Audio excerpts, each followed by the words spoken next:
Good morning everybody. Success point Deoband में आपका फिर से स्वागत है। आज हमारी इंडियन पॉलिटी की ये दूसरी क्विज होगी, जिसमें कुछ क्वेश्चंस होंगे भारत का संवैधानिक इतिहास। भारत के संवैधानिक इतिहास पर आज हम 20 क्वेश्चंस इसमें डिस्कस करने वाले हैं, जो विभिन्न परीक्षाओं में पूछे गए हैं।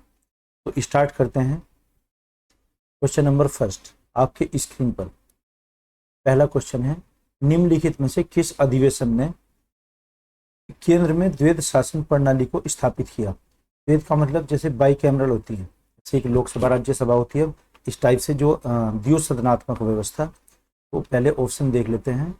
ऑप्शन ए है भारत शासन अधिनियम 1935, बी ऑप्शन भारत शासन अधिनियम 1919, सी ऑप्शन भारत परिषद अधिनियम 1909 एंड डी ऑप्शन भारत परिषद अधिनियम 1892। यूपी पीसीएस 2014 में क्वेश्चन पूछा गया है। तो इसमें जो द्विसदनात्मक व्यवस्था हमारी बनी थी 1935 में बनी थी, तो आंसर क्या रहेगा? ये आंसर भारत शासन अधिनियम 1935। इस अधिनियम में क्या हुआ था, हमारा जो विधानमंडल था, जैसे अब हम संसद बोलते हैं, देखना पहले ये देख लेते हैं। अब हमारी जो व्यवस्था है, क्या भारतीय जो संसद होती है इसके दो सदन होते हैं, एक लोकसभा होता है, एक राज्यसभा होता है। राज्यसभा, लोकसभा में टोटल एमपीज कितने हैं सदस्य? इसमें 545। राज्यसभा में 245। इस 545 में 243 के इलेक्शन होते हैं और 2 सदस्य एंग्लो इंडियन के मनोनीत। लेकिन 2019 से ये अभी निश्चित कर दिया गया, समाप्त कर दिया गया, अभी लोकसभा में मनोनीत नहीं होते। और 245 जो राज्यसभा में सदस्य हैं, इसमें 233 का इलेक्शन होता है, निर्वाचन, और 12 सदस्य इसमें मनोनीत किए जाते हैं, जो विभिन्न क्षेत्रों से स्किल्ड होते हैं या उसमें दक्षता प्राप्त होते हैं। ये तो हमारी नई व्यवस्था है अभी संसद में जो लागू है। 1935 में क्या किया गया था? संसद का नाम था राज्य संघीय विधान मंडल। जैसे क्या था? संघीय विधान मंडल। संघीय विधान मंडल, इसके भी 2 सदन थे। कौन कौन से बनाए गए संघीय विधान मंडल के? जो दिल्ली में स्थापित था। एक को कहा गया राज्य परिषद। राज्य परिषद, राज्य परिषद तो उच्च सदन था, स्टेट काउंसिल, राज्य परिषद। दूसरे को कहा गया था संघीय विधान सभा। संघीय विधानसभा, ये दूसरे को क्या कहा गया? संघीय विधानसभा। ये इसमें उच्च सदन था और ये निम्न सदन था। निम्न सदन, लोअर हाउस। जैसे निम्न सदन कौन सा होता है? लोकसभा, और उच्च सदन हमारा राज्यसभा होता है। तो उच्च सदन में सदस्यों की संख्या थी 260 और निम्न सदन में यानी कि संघीय विधानसभा में सदस्यों की संख्या थी 375। इसके भी 2 भाग किए गए थे 260 के, 156 सदस्य और एक किया गया था 104 सदस्य। और 375 के 2 भाग किए गए थे, एक तो 250 सदस्य और 175 सदस्य। 156 सदस्य क्या था? ये निर्वाचित होते थे राज्य परिषद में, किसके द्वारा? ब्रिटिश प्रांतों के द्वारा। जो कौन थे? ब्रिटिश प्रांत। ब्रिटिश प्रांत के प्रतिनिधि का निर्वाचन किया जाएगा। और जो 104 थे ये मनोनीत होते थे। मनोनीत, नॉमिनेट, मनोनीत या नामित या नामजद जो होना एक ही वर्ड है। मनोनीत, ये किसके द्वारा? जो रजवाड़े होते थे उस टाइम, रजवाड़े, राजा जहां पर बनते थे, तो राजा अपना प्रतिनिधि भेजेंगे, वो 104 सदस्य। ऐसे ही निम्न सदन में 250 का तो निर्वाचन होता था ब्रिटिश प्रांतों से। ये तो ब्रिटिश प्रांत, ब्रिटिश प्रांत से निर्वाचन। और 175 जो सदस्य थे ये मनोनीत, मनोनीत किसके द्वारा होते थे? रजवाड़ों के द्वारा। रजवाड़ों के द्वारा ये मनोनीत होते। 260 सदस्य किसमें थे? राज्य परिषद में। और 375 सदस्य होते थे ये संघीय विधानसभा।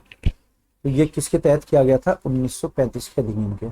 और राज्यों को भी यहाँ पर स्वायत्तता दी गई थी और 1919 के जो अधिनियम थे उनको रद्द माना गया। तो इसे भारत का लघु संविधान भी कहते हैं। भारत का संविधान लागू होने से पहले जो भारत में लागू था वो क्या था? भारत शासन अधिनियम 1919।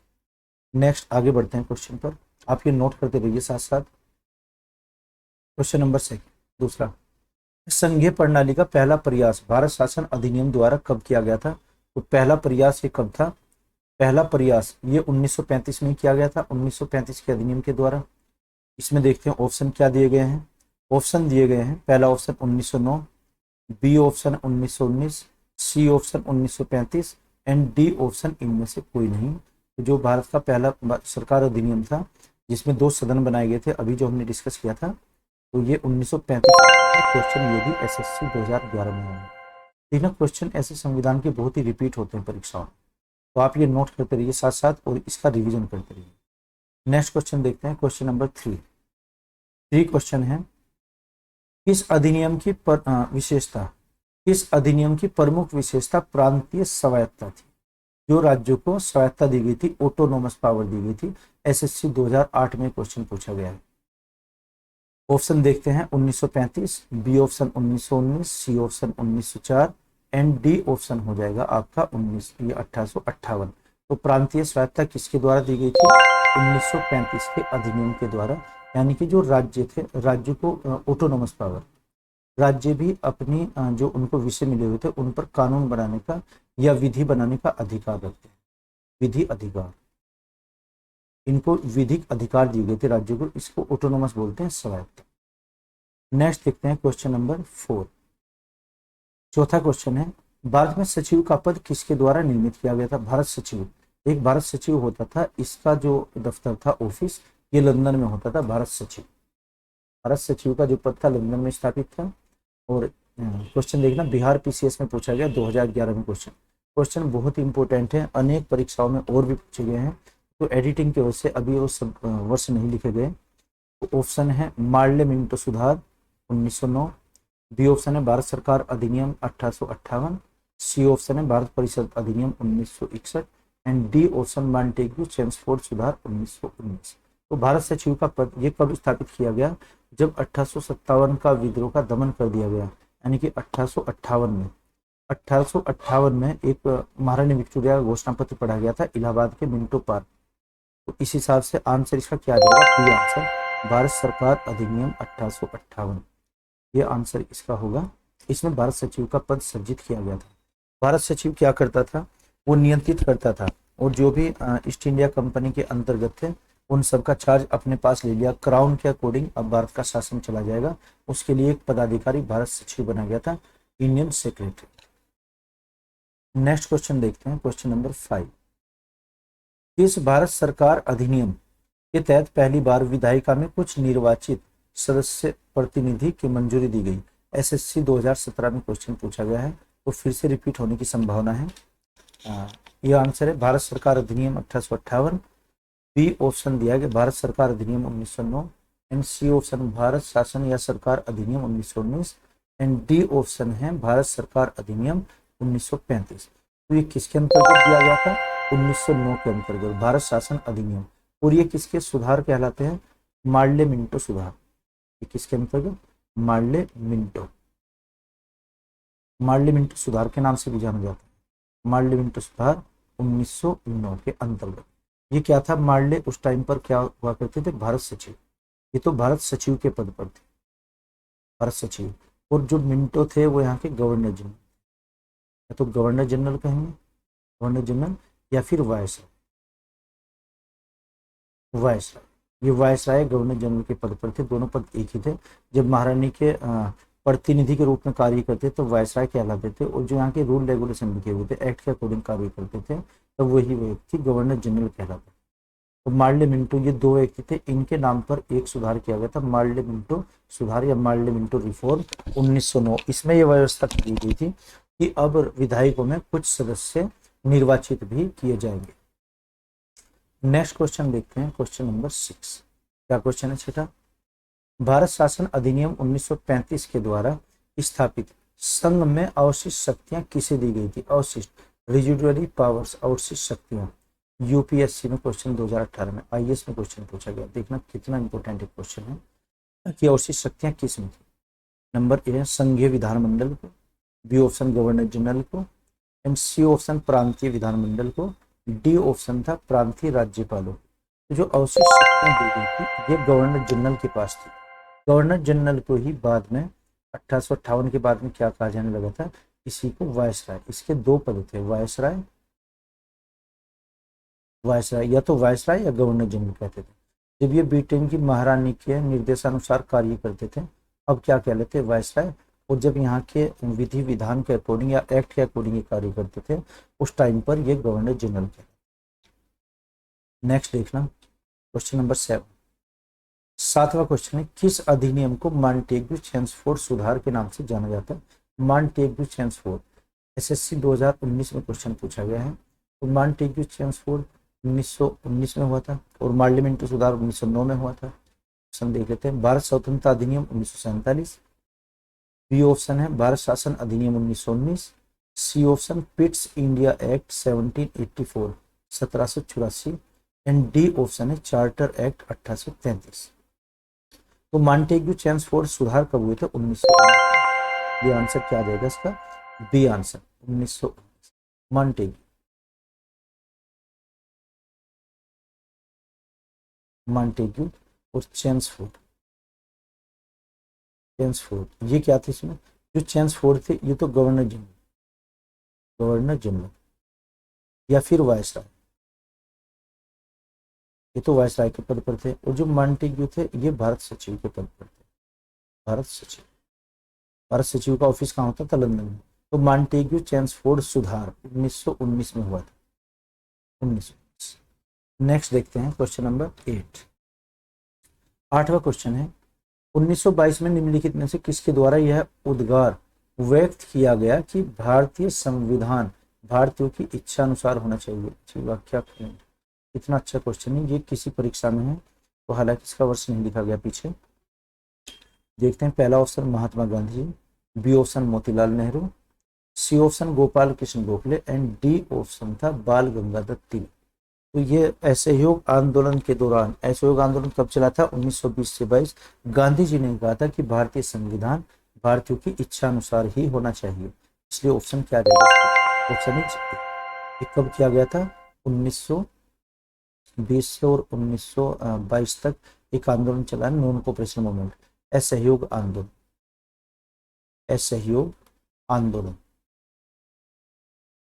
असहयोग आंदोलन के दौरान ही ये कहा गया था कि भारतीयों का संविधान भारतीयों की इच्छा अनुसार होना चाहिए। ये गांधी जी का एक वक्तव्य था। तो आंसर क्या आ जाएगा इसका? A answer. नेक्स्ट देखते हैं जी, क्वेश्चन नंबर 9। 1924 में किसके द्वारा ब्रिटिश सरकार से यह मांग की गई थी कि भारतीय संविधान के निर्माण के लिए संविधान सभा का गठन किया जाए? हमारी एक कॉन्स्टिट्यूशन असेंबली होनी चाहिए, संविधान सभा। ये मांग किसके द्वारा की गई थी? ऑप्शन देख लेते हैं एक बार। पहला ऑप्शन है एम.एन. राय, दूसरा ऑप्शन महात्मा गांधी के द्वारा, तीसरा option Motilal Nehru and D option Gopal Krishna Gokhale. तो संविधान सभा की जो बात आई थी इस सबसे पहले मोतीलाल नेहरू ने कही थी स्ट्रिक्टली, जब मोतीलाल नेहरू और चित्तरंजन दास ने 1923 में एक स्वराज दल बनाया था।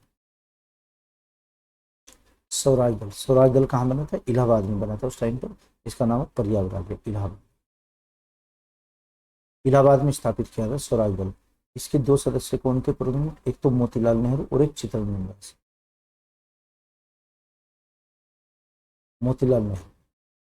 मोतीलाल नेहरू जी ने या फिर चित्तरंजन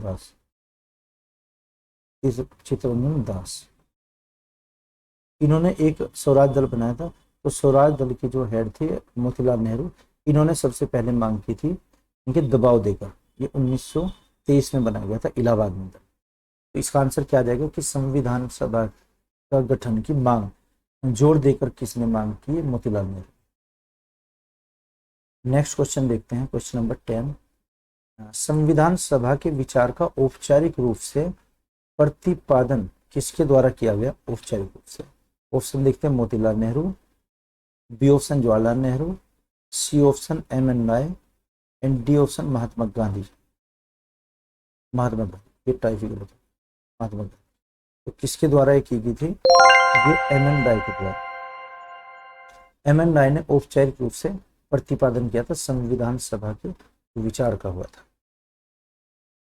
नेक्स्ट देखते हैं क्वेश्चन, संविधान सभा को किसने मूर्त रूप दिया था? इसे फाइनल टच किसने दिया संविधान सभा को?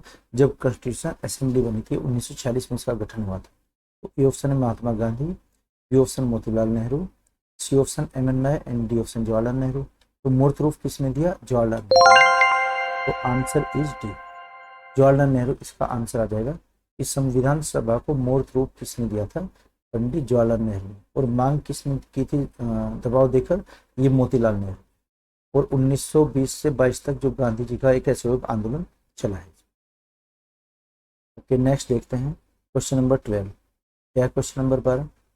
कांग्रेस के किस वर्ष किसी प्रकार के बाह्य हस्तक्षेप के बिना भारतीय जनता द्वारा संविधान के निर्माण की मांग को लेकर प्रस्ताव पारित किया गया था? संविधान निर्माण के मांग को लेकर ऑप्शन देख लेते हैं। 1928, बी ऑप्शन है 1931, C option 1936 1936 and D option 1942। तो ये मांग को लेकर प्रस्ताव पारित किया गया था 1936 में, जब यहाँ पर 1935 का अधिनियम भी लागू हुआ था। 1935 का जो लघु संविधान भी बोलते हैं, लघु संविधान, लघु संविधान 1935 का जब अधिनियम लागू हुआ उसके बाद में यहाँ पर एक संविधान निर्माण की मांग को लेकर एक प्रस्ताव पारित किया गया था कि हमारा एक संविधान होना चाहिए। नेक्स्ट देखते हैं क्वेश्चन नंबर 13। 1938 में किस व्यक्ति ने वयस्क मताधिकार के आधार पर संविधान सभा का गठन की मांग की थी? 1938 में देखना एक अधिवेशन हुआ था कांग्रेस का, पहले देख लेते। महात्मा गांधी जी, बी ऑप्शन है Jawaharlal Nehru, C option Subhash Chandra Bose and D option Vallabh Bhai Patel, Sardar Vallabh Bhai Patel. इसमें क्या कहेगा? जवाहरलाल नेहरू। जवाहरलाल नेहरू ने एक जैसे कांग्रेस का अधिवेशन हुआ था, ये हुआ था फैजपुर। फैजपुर, फैजपुर कहाँ पर है? महाराष्ट्र में। महाराष्ट्र में नेहरू जी ने मांग की थी कि जो वयस्क मताधिकार होना चाहिए, वयस्क, और वयस्कता की एज उस टाइम पर क्या थी? 18 वर्ष और 21 वर्ष, 21 वर्ष से घटा कर की गई थी। इससे कम आयु के होने चाहिए उसमें जो सदस्य शामिल होंगे। तो वयस्क मताधिकार की तो बात कही थी ये पंडित जवाहरलाल नेहरू। कहाँ पर? फैजपुरा अधिवेशन 1938 में मान लिया गया था। ये 37 में अधिवेशन हुआ था। नेक्स्ट देखते हैं 1942 में किस योजना के तहत स्वीकार किया गया कि भारत में एक निर्वाचन संविधान सभा का गठन होगा जो युद्धोपरांत संविधान का निर्माण करेगी? 1942 में ऐसा किया गया था। ऑप्शन देखते हैं, उसी के अकॉर्डिंग हम अच्छे लगाएंगे। ए ऑप्शन है क्रिस मिशन योजना, बी ऑप्शन वेवेल योजना, सी ऑप्शन कैबिनेट मिशन योजना एंड डी ऑप्शन माउंटबेटन योजना। देखना जो संविधान सभा का गठन किया गया था वो कैबिनेट के आधार पर किया गया था, लेकिन बात 1942 की। 1942 में यहाँ पर क्रिप्स मिशन आता है, क्रिप्स में था, जिसके होते स्टेफर्ड क्रिप्स, स्टेफर्ड क्रिप्स इसके अध्यक्ष थे। उस टाइम पर सेकेंड वर्ल्ड वार था, तो भारत में एक युद्ध सहायता लेने के लिए, लेकिन इसे अवॉइड कर दिया गया था। तो ऑप्शन क्या हो जाएगा इसके according? A answer Cripps mission या क्रिप्स योजना के आधार पर। लेकिन क्रिप्स मिशन को गांधी जी ने एक दिवालिया बैंक का चेक कहा था। दिवालिया बैंक, दिवालिया बैंक का चेक या फिर post dated cheque, post dated cheque ये भी कहा गया था। तो दिवालिया चेक या फिर पोस्ट डेटेड चेक।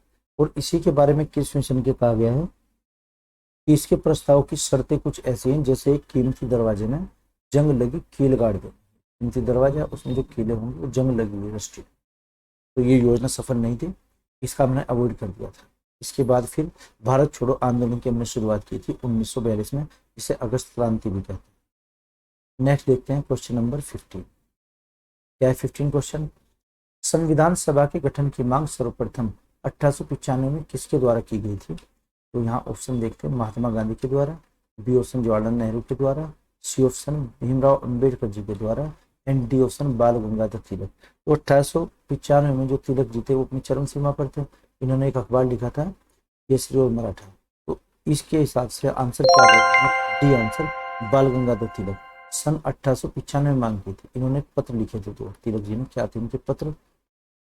एक तो केसरी, केसरी इनका एक पत्र था, और एक मराठा। मराठा जो केसरी था मराठी भाषा, मराठी भाषा में छपता था, और जो मराठा था ये अंग्रेजी भाषा में छपता, अंग्रेजी भाषा। इसमें उल्लेख किया गया था कि हमारा एक संविधान होना चाहिए। नेक्स्ट देखते हैं क्वेश्चन नंबर 16। भारत की संविधान सभा गठित करने का आधार क्या था? ठीक ना, एसएससी 2004 में क्वेश्चन पूछा गया है। इसका आधार, किस आधार पर संविधान सभा या कॉन्स्टिट्यूशनल असेंबली गठित की गई थी? ये ऑप्शन है भारतीय राष्ट्रीय कांग्रेस का प्रस्ताव, B option cabinet mission plan 1946, C option भारतीय डोमिनियन के प्रांतीय, डी ऑप्शन है भारतीय स्वतंत्रता अधिनियम 1947। संविधान सभा का गठन कब हुआ था? कैबिनेट मिशन की सिफारिशों के आधार पर, इसलिए आंसर क्या होगा? D option, cabinet mission plan के द्वारा, जिसमें 389 लोगों ने भाग लिया। 389 में से इसके फिर 3 भाग किए गए थे। 292 सदस्य ब्रिटिश प्रांतों से और 93 सदस्य देशी रियासतों से, शेष 4 सदस्य ब्रिटिश कमिश्नरी क्षेत्रों से लिए गए। ये इसका संगठन था। क्वेश्चन नंबर 17, 17वां क्वेश्चन, भारत की संविधान सभा किसके अनुसार गठित की गई थी? संविधान सभा एसएससी 2001 में क्वेश्चन पूछा गया। देखते हैं, पहला साइमन आयोग के प्रस्ताव के द्वारा, दूसरा क्रिस प्रस्ताव के द्वारा, सी ऑप्शन माउंट बेटन योजना के द्वारा, and D option cabinet mission की योजना के आधार पर। तो अभी क्या आपको बताया था कि कैबिनेट मिशन की योजना के आधार पर ही संविधान सभा का गठन किया गया है, इसलिए आंसर डी, इसका आंसर आ जाएगा कैबिनेट मिशन योजना। नेक्स्ट देखते हैं 18, क्वेश्चन नंबर 18, 18, सन 1936 में भारतीय राष्ट्रीय कांग्रेस द्वारा संविधान सभा के गठन की मांग कहां पर हुए अधिवेशन में की थी? 1936 में। ये क्वेश्चन पहले भी ऐसे रिपीट हुआ है। तो ए ऑप्शन है कानपुर में, B option Mumbai, C option Faizpur, and D option Lahore. तो फैजपुर में 1937 में जो अधिवेशन हुआ था, कांग्रेस अधिवेशन, तो इसमें आंसर क्या है? सी, फैजपुर कहाँ है? फैजपुर, ये महाराष्ट्र में, फैजपुर, ये फैजपुरा या फैजपुर एक ही है, और ये पहली बार गांव में हुआ था फैजपुरा का। इसके जो अध्यक्ष बने थे जवाहरलाल नेहरू, जवाहरलाल नेहरू जी इसके अध्यक्ष बनाए गए थे। नेक्स्ट देखते हैं क्वेश्चन नंबर 19, कैबिनेट मिशन योजना के अनुसार संविधान सभा में कुल कितने सदस्य शामिल किए गए थे? तो कितने सदस्य थे इसमें? 389, बी ऑप्शन है 409, C option 429, and D option 505। अभी आपको बताया 389, 389 इसमें सदस्य शामिल थे। प्रत्येक सदस्य 10 लाख की जनसंख्या प्रतिनिधित्व करता था, और इनका चुनाव अप्रत्यक्ष रूप से हुआ, अप्रत्यक्ष रूप से निर्वाचन, और प्रत्येक सदस्य 10 लाख की जनसंख्या का प्रतिनिधि। फिर इसके 3 भाग बनाए गए। 3 भाग क्या? इसमें से 292 सदस्य ब्रिटिश प्रांतों के द्वारा चुने गए, और 93 सदस्य देशी रियासतों के द्वारा, देशी रियासत जिनको हम प्रिंसली स्टेट भी कहेंगे, और शेष 4 सदस्य कमिश्नरी या फिर रेजिडेंट ब्रिटिश रेजिडेंट से चुने गए। नेक्स्ट क्वेश्चन देखते हैं, क्वेश्चन नंबर 20, प्रस्तावित मूल संविधान में कुल सदस्यों का विभाजन इस प्रकार होना सुनिश्चित हुआ था? मूल अधिकार में कि कुल कितने सदस्य होने चाहिए? ऑप्शन देखते हैं, ब्रिटिश प्रांतों के 292 प्रतिनिधि, देशी रियासतों के 93 सदस्य, और मुख्य कमिश्नरी क्षेत्रों के 4 प्रतिनिधि, और डी है उपयुक्त सभी। तो क्या जाएगा? अभी आपको बताया ये ब्रिटिश प्रांतों से और देशी रियासतों और ये 4 सभी हो जाएंगे। So answer is D, answer क्या आ जाएगा? D answer. तो ऐसे हमारी संविधान सभा का गठन किया गया था। तो आज की इस वीडियो में हम 20 क्वेश्चन ही करेंगे। ये मैं आशा करता हूँ आपकी समझ आया होगा, अगर नहीं तो कमेंट बॉक्स में आप लिखकर बताइएगा। देखना, अब हम जो जीके करेंगे वो चैप्टर वाइज करेंगे, आपको हर चैप्टर के क्वेश्चंस मिलेंगे जो विभिन्न परीक्षाओं में पूछे गए हैं। तो मैं आशा करता हूँ कि आपकी समझ आया होगा, और क्वेश्चन शायद इससे बाहर आने मुश्किल है। देखना, मैं दावा नहीं करता 100%, लेकिन फिर भी हर संभव ऐसा मेरा प्रयास रहेगा कि हम वही कलेक्शन लें। Okay, thank you.